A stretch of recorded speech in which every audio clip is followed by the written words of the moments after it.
Oh, good morning. I haven't slept tonight, but I've kind of been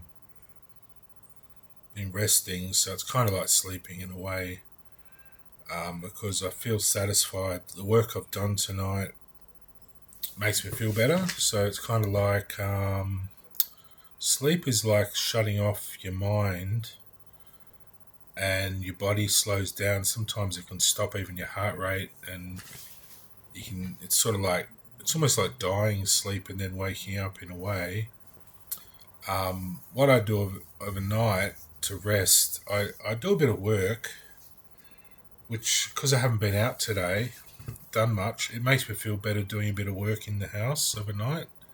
So it can be just as invigorating as a night's sleep. It might sound a bit weird, but instead of doing nothing, because I did nothing all day, I prefer to do something overnight, and that way, over morning, I feel ready to go.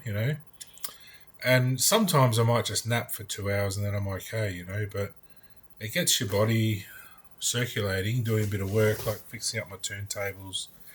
I swapped around the the the board I had. I took it out of my cupboard. I had my modem on, and I put a bigger one in there, which just fits. The door sort of slides along a bit, but I could shave a bit off it with a plane or something. Um, and so I put the board out of there that fit perfectly in that spot for my turntable. So I did a bit of work. It was hopefully the neighbours didn't hear me banging around too much. I try and be quiet. Sometimes I forget and I start shouting at the TV or something, having fun. I try and keep my endorphins going naturally, having fun. That's the way to get your endorphins working for you, which are kind of like kind spirits that come from other people. And endorphins are sort of you're loving interactions with people inside your body, the part of your body which connects with other people's love feelings. And when you're working and people feel good about you, you get a lot of endorphin movement, and it stimulates good chemicals. So that's why a lot of these drugs don't really work, because you're not connecting with people. You end up with voices and things. So you're not making loving connections with people. You're sort of stimulating with drugs, which they're not having. So sometimes people on the same drugs can feel that kinship, and other times you try and talk to people who are on those medications and you can't connect with them. You feel like you're getting tired and drained. You don't want to hear their talk. It's all about their problems, their medicine. But if you stop and just listen and think to yourself, I'll create some endorphins with this person, some happiness. It can really help that person recover. So just keep that in mind. It's not just a chemical imbalance. It's a connection you're making with that person. And if you're not making a connection with those people, if they're just on medications, they'll end up with voices eventually, which is sad because it can send people really crazy if they believe the voices are, bad spirits or something. Often they're people trying to help you. You might get some that are bad, and you just got to ignore them, tell them to rack off. Like my dad told me some good advice. If you get bad thoughts, Evan, tell people just to tell them to rack off. When I had all that problem, but I've since sort of filled my whole life with good activity and challenges, which I'm meeting very well now. My electronics has shot through the roof. I understand it really well. Not totally, like there's things I need to learn, which is exciting. I don't want to know everything. I want to journey to heaven and find all this talent and build spaceships, and I want to do all this stuff to get to get to heaven, which is my heaven. I'm creating out in space. It's a place, I call it heaven because it's my space I'm making for myself. Other people won't want to go there. That's fine. This is just for me. So it's my little room, my heaven, my bit of space in space to call home. One day, and I'd love my wife or family or people that love me to come with me one day in the spaceship and be ready to do that as an equal to me. Like to feel we're married to that superpower. We can do that together. There's no power struggle. You're at peace together. You're the same. That's what I like. I don't like standing out on a pedestal in front of everyone on a stage saying, hey, look at me, I'm a singer or I'm a this. And you're all down there, the audience. And I don't like that anymore. I like to sit with the crowd and talk and enjoy the company, like you do with your mates on the boat fishing, like there's fishing show on now, or whatever. No one wants to feel standing out on a fishing boat and saying, "Oh, the great fisherman's here on the boat." Everyone to sit back and listen to what he's. You're getting there, you have a beer, you're enjoying life together. It's the Aussie spirit, getting together with your mates, and I've sort of lacked that lately because I've sort of lost contact with who they are. I'm not sure if my old friends were my mates or whether they were affected the way I was by financial problems, and we just sort of had problems, and maybe we could be mates, but maybe, I don't know, maybe too much has gone on. We're just best to leave it, and if it happens, it happens. I don't worry anymore. Same with my soulmate and other people I've met. I don't worry anymore. We've got our lives, separate lives, and if we ever come together, it should be fun, because ultimately, love, when you have endorphin, when you're feeling love together with someone, it's an agreement. So there's no mistrust. There's no bad thing about because you're just as much to blame for what you're thinking and feeling as they are. When you're in love, that's the idea of love. It's mutual respect for each other, mutual sort of activity, which is not one person or the other. It's both. But when you're confronted by someone and someone wants something from you and you don't want to give them it, and it's almost like non-consensual sort of rape or non-consensual assault, or that's when it's not love. That's the sort of thing I've ruled out of my life. I don't have that in my life anymore. It's gone. So everything around me is love and bonding and kinship with everything else around me. So if you don't like that, just go somewhere else. If you don't want to love me or my world or the people in my life, or you won't like me. You'll get confronted by a force like a meteor or a volcano, and you'll just have to leave. So just be nice, be kind. There's so much to gain from being in love. It doesn't have to be mushy or sexual or anything. It can just be having a cup of tea, staring out at the sunset or something. Whatever. Having a fish, doing the dishes together, whatever, helping someone with a problem, whatever it is. It can even be an act of fighting. You can even have an agreement to have a boxing match, or as long as you don't try and kill each other, you're just out to enjoy that level of activities. Like love your enemies, love your friends, love all the different people in your life that come for different reasons. Enemies are just your competition in life. It's like football players. Love the other team, be a good sport. You're only playing a game to win or lose. You're not there to kill each other or turn your lives around into something horrible, or you're just there to have a bit of fun and go home. And that's all it is. Or if you're a professional, you're there to earn your money and try and win for the team, but you're not there to kill everyone and destroy people's lives. You're there just to. As the same goes for everything. People say life's a game. So I suppose it is in a way.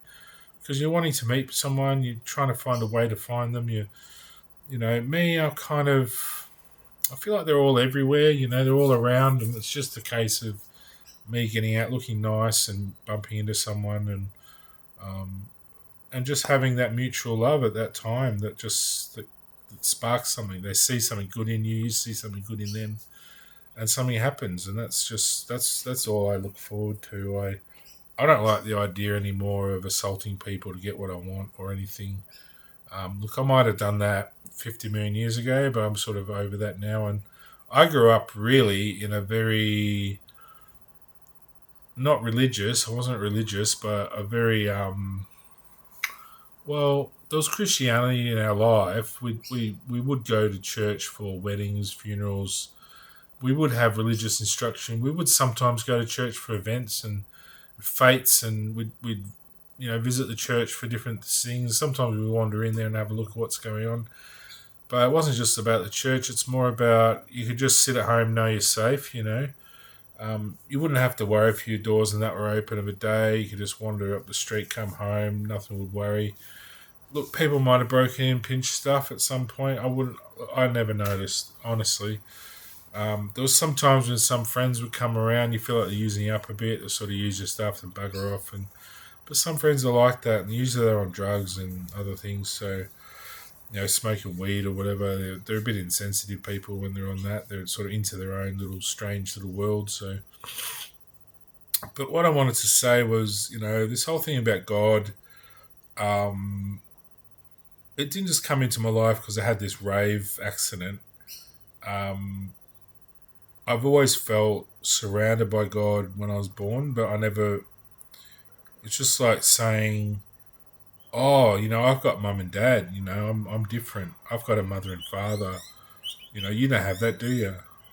To other people, you don't talk about it because it's just everyone's got mum and dad. Why do you have to walk around saying I've got God and I've got Jesus and all? You're surrounded by the world. We're living in the universe. Everything's here. You don't walk around saying, oh, look at me, I've got a shopping bag. Hey, at the supermarket, do you? Everyone else is standing there going, so we've got shopping bags. So I never took anything for granted. You might think, oh, he takes it for granted. I never need to tell anyone anything about myself. I never needed to before Facebook. I never needed to say, oh, God exists, doesn't it? And God's going to do this, and I can pray to God and all that. I just felt in touch with the power of the whole world. I'd walk some of the best times were walking through the bush and feeling that crunchiness of the leaves and all the little bugs in that humming. And it was before the world started to heat up and all the animals started to die off, and all the pollution and other financial problems and all the stress and worries in the world.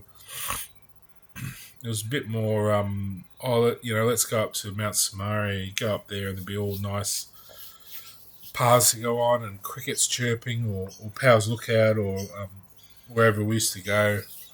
The funny thing is I never remember going down to King Valley where my soulmate used to live. I'd go up to Powers Lookout, look out over the lookout, which looks right over her house, but I didn't know about her back then when I was a kid. But it's funny that I never remembered going down to that valley, ever. We just would go to Powers Lookout, and that's as far as we go, and we go home again. It was very, very funny how later on I met this girl, and she felt like a soulmate, and I might have been looking at her growing up, not knowing about it, over the valley. It's a funny, funny thing how that sort of works. But yeah, so I don't think to myself I'm religious or I'm about God or I'm about anything. I'm as much about God as I'm about planting vegetables or fishing or playing music or it's not something I talk about or I need to. Or God to me is just sort of a united force which promotes growth and gives you blessings. Like if you're a good person, you'll get rewards. So like for example, if you look after the fish in the ocean, if you're a good person, you take care of them, you're not going to just get carp back, are you? If you mess up all the waterways, those fish won't like you, and the God in them will punish you and just send you carp every day. So take care of things, try not to overconsume. The world doesn't need to be consumed up like it's just like it's a commodity. It's there to be God around you. You're supposed to be surrounded by God, and in the end, you realize it's your own power lifting you off the ground, and you have wings, and God's almost the wings on your back, or the cape, or the Superman suit, or whatever. You realize that's who you were all along. You were God all the time, connected to God. You were part of that same spirit, but you never grew big enough to realize it. You always kept in sort of a little quarry, a little sort of unit. You always held in this sort of lie or sort of suffocating in human flesh, sort of misunderstanding everything around you. Being told lies and being told bullshit and watching ads and being told what to think almost. And you get out of that, you realize you can think for yourself. And you realise you were always a god. You were always a Superman or whatever. I mean, superpower is something I actually have to myself. Like everyone else would probably have a god spirit or a god soul, whereas I've moved on from that early before everyone else. So it's sort of something which has a clause. It's sort of a Santa Claus or whatever you want to call it. that you have to actually marry someone to have superpower, because it's a responsibility that you can't just play around with like as a toy, and you can't just say, "Oh, I'll fight superpower and we'll fight each other and we'll damage things and blow things up." And that's not what it's for. You see, it's there to take care of the world. It's nurturing. That's why it's called the Father God. It's a paternal, nurturing, caring, protective force over you and your life and the lives around you. So your mother is maternal. She's more about whatever mothers do. It's not so much. I mean, a lot of single mothers would do it, I'd say, but usually, probably in a family, you'd find the mother would be more the social sort of butterfly, whereas the man's more the protective sort of knight over the family. The woman can be more of the social sort of keeping you in touch with other families, keeping you, in the loop with other people, so you're happy.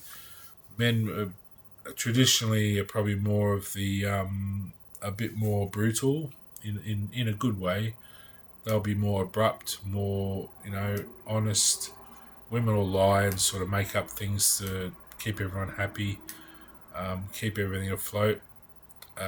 Men tend to just be more abrupt and get in fights over things. Women will shy back and not want to get hurt and just argue in your face, and that's in the bad times, or whatever you want to call it, the more sensitive points in your life. But what I'm trying to say is God can be like that too. God's a bit like a lightning bolt from the sky to blow you up if you're a really, really bad person. He'll probably do that. And that's part of you. You're blowing yourself up for your own behaviour. Your God, your connection to God has extinguished you because you've been such a rotten person. So you got to think to yourself, I'm connected to God. I'm connected to everything in some way. I'm almost just part of the fabric of life. I'm like a button on God's shirt, And if I'm a really bad thing, he'll just ping you off. He'll get a new button. So just be wary of that when you're out thinking you can just terrorize people for saying they're God, because it's everyone's right to feel like they can be God, and we're born in God's image. We're the image of God. We have two eyes, a nose, a mouth. That's what God's like. It's our image inside our. Back in the day, they didn't know about spirituality. They were physical. So when they said God, there was a mystery to them, a complete mystery. But now we have all these ancient sort of things to look forward to and think about, like monks and Tibetan people and Hindus and Zen, and a lot of the Asian culture has really contributed to helping people understand God and the spirit and your soul, your super soul, which protects you. And ultimately, the revelation I had was that I got to the point where my soul and my spirit was stronger than my own body. So people say, how can you fly? But if your soul is the whole cosmos and you're just a speck of dust attached to it as a body, why can't you fly? You're like a little speck of nothing. Your willpower can just lift you off the ground. Once you let go of that feeling that you're being watched, or you're feeling that you're being judged, or a feeling that you don't belong, or something else, I'd love to just fly across that ocean right now that I'm watching on TV, on Seven Mate. Just fly across. I'll show you. Watching this fishing show, they just fly across that ocean, just without a boat or anything, just on your own body.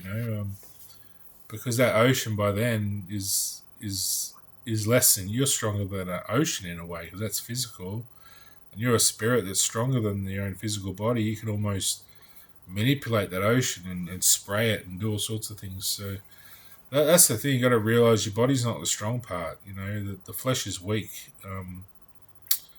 Your spirit is stronger than your body. So when you get to that point in your life, which you've dealt with all your struggles and challenges.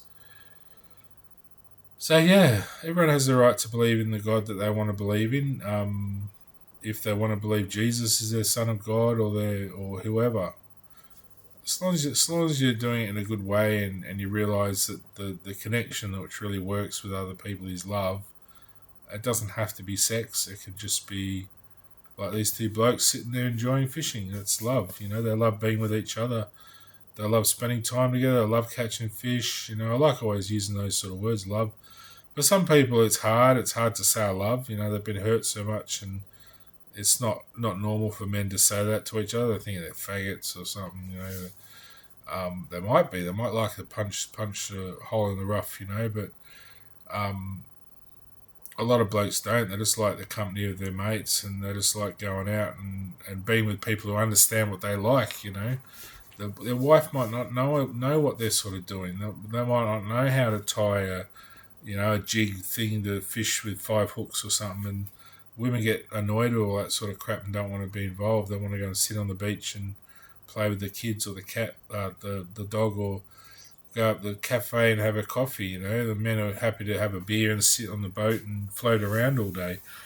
You know, I'm not saying that's exactly right all the time. A lot of girls do like doing all that stuff now, but I'm just saying traditionally, you know, sometimes roles do swap, and the men like sitting on the beach, women like going out in the boat.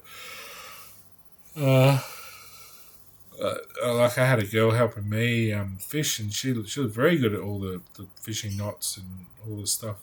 We didn't catch much fish because there wasn't much fish around, but we caught a few. But yeah, so I just wanted to get that point across that ultimately I'm just surrounded by love, and everything I do is an act of love. Even when I say you hacker, scum, fuck off, and all this, I'm saying what you're doing is going to end up harming you, so stay away. Don't do it, you know. Take care of yourselves, you know. I don't want to hurt you. I just want to sit at home with my dog and watch TV. I don't want to be or do my work. I want to do my maths and stuff.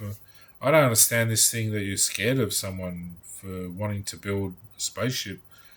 In the future, by 3000, everyone's going to be doing that. So look, we're just starting off to get the ball rolling. You know, let the ball roll.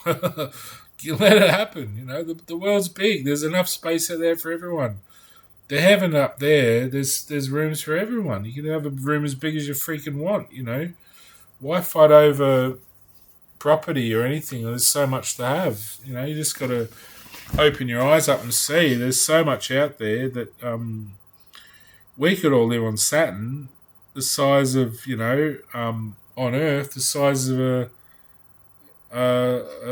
someone's backyard. The whole of the planet on Saturn would look like the size of someone's backyard on Earth. You know, so there's so much space out there to really discover and find and venture out. But once you really need superpower to get out there and enjoy it properly. In case you run into trouble, you've got to have that backup to transform and fly back. You know, have that power within to get you home safe.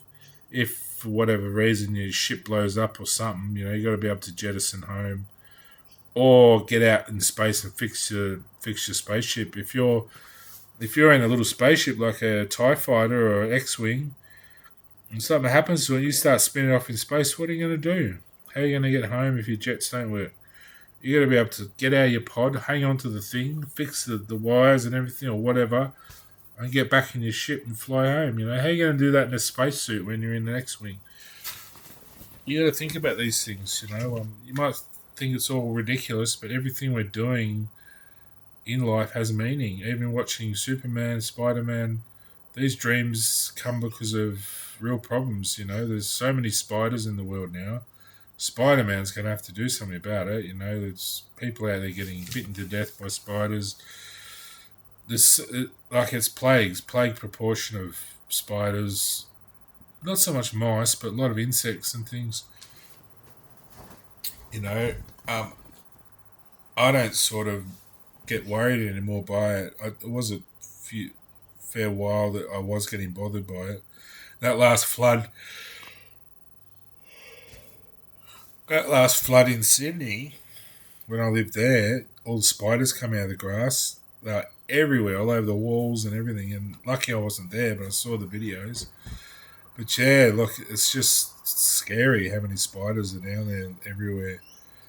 And they shouldn't really be here. They're from another planet. So all the vicious animals weren't really on Earth to begin with. They were all nice animals, you know. And a few came here like spiders and scorpions and turn the other ones vicious, you know.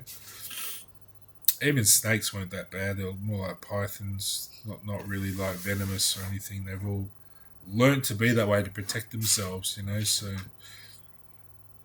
it was really quite a nice place just to sit and relax. You never had a worry in the world for the longest time.